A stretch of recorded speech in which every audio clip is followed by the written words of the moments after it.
bear.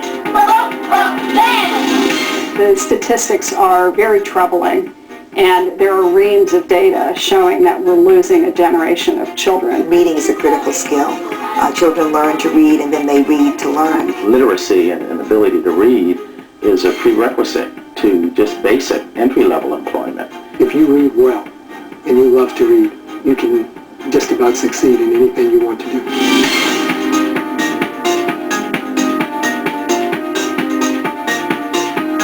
Reading. We all know it's good for you, but why should it matter to any of us if our children grow up to be competent readers? Well, the impact of illiteracy in this country is enormous. I'm Kelly Ripa, and in the next half hour, we're going to explore some innovative programs and individuals who are making readers and changing lives, from children to adults.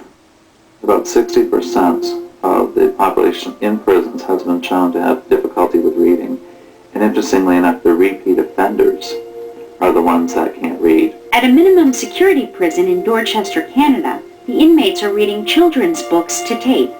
The program, called Turning a New Page, was created by a brother and sister team.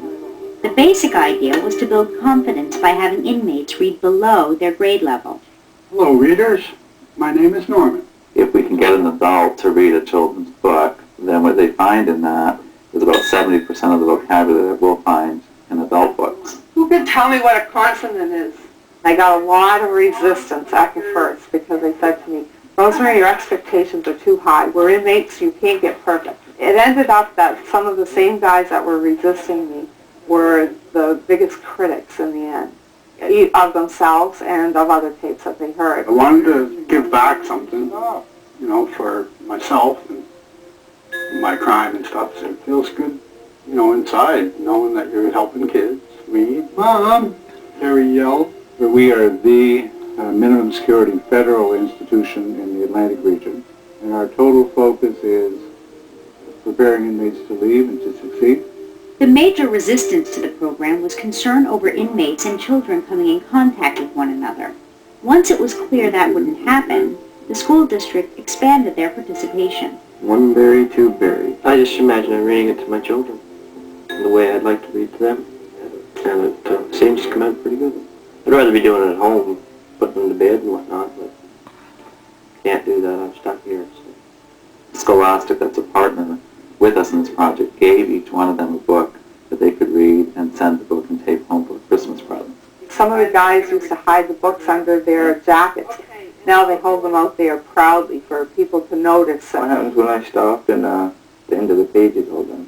Oh, I come to this place with a poor attitude once upon a time. When we was in school, we never had nothing like this. We tested every inmate when they came into the program, and we had gains within a year of them going up 3 or 4 years in reading levels. One of the principles I've noticed over the years is that when inmates stop being takers and start being givers, their chances of success just rise incredibly. The dignity and pride of the individual who cannot read is severely damaged.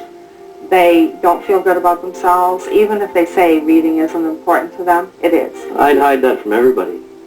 I wouldn't read out in class.